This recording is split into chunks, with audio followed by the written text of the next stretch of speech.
Oke,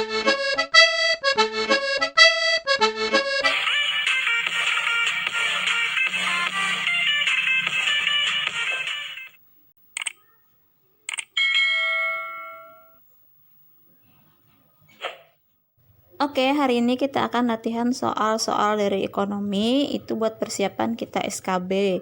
Oke, kita langsung aja. Oke, soal yang pertama. Berikut ini tabel macam-macam kebutuhan.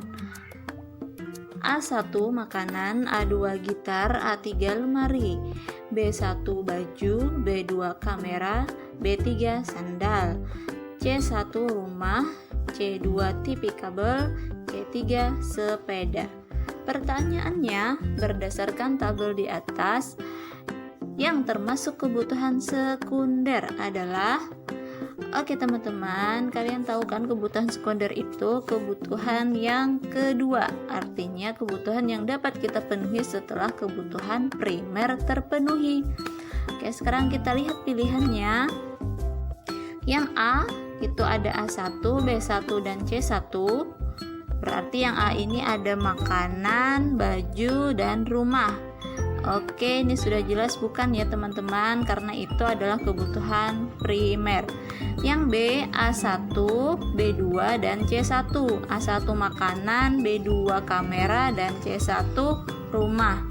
Oke, di sini juga jelas bukan kebutuhan sekunder karena masih memuat A1 dan C1. Terus yang C, A2, B2, dan C3. Berarti itu ada gitar, kamera, dan TV kabel. Oke, ini sebenarnya bukan TV kabel ya, sepeda. Oke. Ini kalau kita bahas secara umum kebutuhan sekunder untuk golongan yang menengah ke bawah. Kalau gitar sama kamera itu masih masuk ke dalam kebutuhan tersier. Oke, kita lanjut yang D dulu. Ini ada A2, B2, dan C1. Itu berarti ada gitar, kamera, dan rumah. Nah, itu masih memuat C1, juga masih memuat kebutuhan primer, sudah pasti itu juga bukan. Yang E ada A3, B3, dan C3. Ada lemari, sandal, dan sepeda. Oke, nah ya teman-teman, sudah bisa? Sudah tahu jawabannya? Pasti sudah tahu jawabannya adalah yang E. Oke, betul sekali. Kita lanjut soal yang kedua. Masyarakat dan pedagang makanan, khususnya kelas bawah, sulit mencari bahan bakar minyak tanah. Hal ini disebabkan A. Kebijakan pemerintah mengonversi minyak tanah ke bahan bakar gas. B. Makin menipisnya cadangan minyak bumi dalam negeri. C. Sebagian besar minyak tanah untuk diekspor ke luar negeri. D. Sulit mencari bahan bakar lain dan mahalnya impor minyak tanah. E. Sulit memproduksi bahan bakar minyak tanah di dalam negeri. Oke, jadi apa nih teman-teman jawabannya? Ya, benar sekali, jawabannya adalah yang option B, yaitu makin menipisnya cadangan minyak dalam negeri. Oke, kita lanjut ke soal yang ketiga. Kota Bandung semakin padat akan kendaraan sehingga banyak pekerja mencoba mencari alternatif lain dalam berkendaraan untuk menghindari macet yang sering terjadi. Untuk itu, pemerintah Kota Bandung berusaha mewujudkan suatu alat transportasi yang aman, terjangkau, dan nyaman, seperti bus Trans Bandung. Hal ini merupakan peluang bagi produsen untuk memecahkan masalah yang tepat, yaitu A. Barang apa yang dapat diproduksi. B. Bagaimana cara memproduksi. C. Untuk siapa barang diproduksi. D. Di mana pengguna memanfaatkan. Yang E. Kapan barang akan diproduksi. Oke, kita lihat dari kalimat yang di atas ini, berusaha mewujudkan suatu alat transportasi. Jadi ini peluang bagi produsen untuk membuat sebuah kendaraan atau transportasi yang itu tadi aman, terjangkau, dan nyaman. Jadi di sini sudah jelas pilihannya adalah yang benar, yaitu yang option A. Ya, barang apa yang akan diproduksi atau yang dapat diproduksi. Oke, kita lanjut ke soal yang nomor 5. Mamat merupakan seorang sarjana ekonomi. Setelah lulus, ia memiliki peluang untuk bekerja di sebuah bank dengan gaji Rp3.500.000 per bulan. Ia juga memiliki peluang untuk bekerja sebagai PNS dengan gaji Rp3 juta per bulan. Jika Mamat memilih untuk membuka usaha kuliner sendiri, biaya peluang yang dikorbankannya sebesar.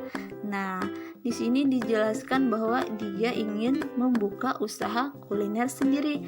Artinya dia tidak ngambil pekerjaan di bank, tidak juga ngambil jadi PNS. Nah, untuk biaya peluang itu teman-teman bukan kedua dari yang dia korbankan itu, tapi salah satu yang nilainya tertinggi.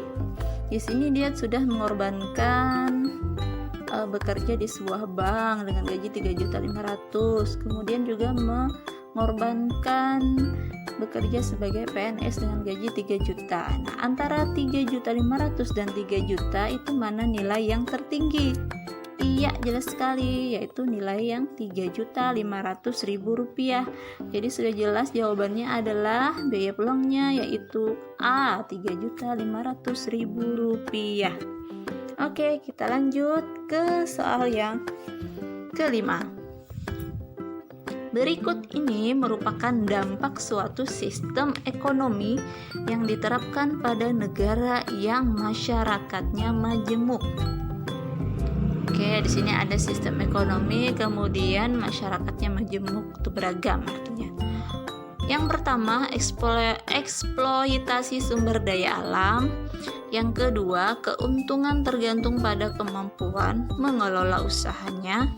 Yang ketiga, terjadi persaingan yang tidak sehat. Yang keempat, cenderung untuk berinovasi. Yang kelima, timbulnya distribusi yang tidak merata. Dampak negatif dari sistem ekonomi pasar adalah, oke teman-teman, ini yang pertama kalian harus garis bawahi, yaitu dampak negatif dan ekonomi pasar. Oke, pertama dampak negatif. Kalau negatif itu pasti udah yang jelek-jelek ya. Oke, kita cari kalimat-kalimat yang jelek. Kemudian yang kedua di sini ada sistem ekonomi pasar. Sistem ekonomi pasar itu adalah sistem ekonomi di mana masyarakatnya bebas dalam melakukan usaha. Oke, di sini kuat-kuatan modal. Kemudian persaingannya ketat. Oke, kita lihat di sini. Karena mereka bebas, jadi yang jeleknya di sini, yang negatifnya apa? Ya, yang satu, eksploitasi sumber daya alam. Pasti mereka berlomba-lomba mengambil sumber daya alam untuk mengolahnya dan mereka jual. Kemudian nomor 2 itu bukan. Nah, nomor 3 ini, karena mereka bebas, tentu terjadi persaingan yang sangat ketat. Ya, jadi akhirnya persaingannya pun jadinya tidak sehat ya. Kemudian yang keempat, cenderung untuk berinovasi. Nah, itu yaitu dampak positif ya teman-teman. Kalau berinovasi itu dampak positif. Nah, jadi yang terakhir itu yang kelima, timbulnya distribusi yang tidak merata. Jadi di sini sangat kelihatan ketimpangannya atau gapnya antara si kaya dan si miskin. Oke, yang mana aja berarti? Ya, tadi sudah nomor 1, nomor 3, dan nomor 5. Oke, berarti jawabannya adalah yang A. Oke teman-teman. Oke, demikian dulu video dari aku dalam pembahasan soal-soal yang tadi. Kita lanjut lagi di lain waktu. Bye-bye.